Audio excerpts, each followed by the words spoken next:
J'en reviens au transport. J'ai bien entendu, Madame la vice-présidente, Madame Bouchoux, votre discours sur la gratuité. Je ne sais pas dans le contexte qui est dogmatique ou idéologue. Pourquoi refuser de réfléchir ensemble à une politique tendant vers la gratuité des transports en commun, qui bénéficierait à toutes et tous et surtout au climat? Oui, la gratuité est un choix politique, un investissement sur des bienfaits futurs, pas simplement une hypothèse comptable.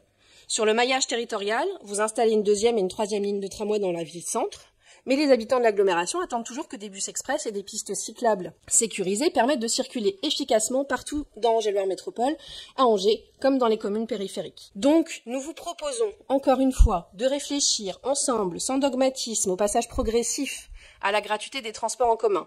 Pourquoi pas commencer par le week-end? Pourquoi pas pour des catégories d'usagers? Tiens, pourquoi pas le faire quand il y a des pics de pollution, comme ces derniers jours, comme le disait mon collègue Yves Regan? Tiens, pourquoi pas le faire? Justement pour le bien de tous.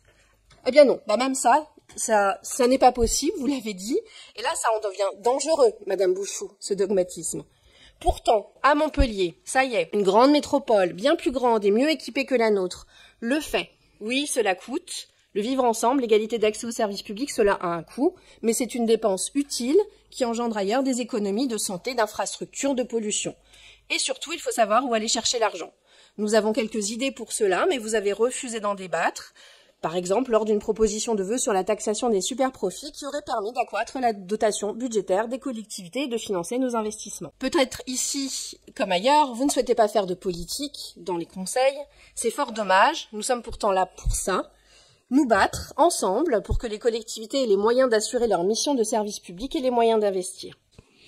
Là où je ne peux pas suivre Claire Schweitzer, c'est bien entendu sur la gratuité des transports. Enfin, je ne doute pas qu'il y a d'autres domaines dans lesquels je ne la suivrai pas non plus, mais par rapport aux échanges de ce soir. Le sujet que nous avons, il est d'ailleurs très simple, c'est celui de savoir si nous utilisons nos recettes pour baisser les tarifs, pour augmenter l'offre. Les territoires les plus performants, avec la part modale de transport en commun la plus élevée, ne sont pas ceux où les tarifs sont les plus bas, ce sont ceux où l'offre est la plus dense. Nous devons donc continuer à investir sur l'offre.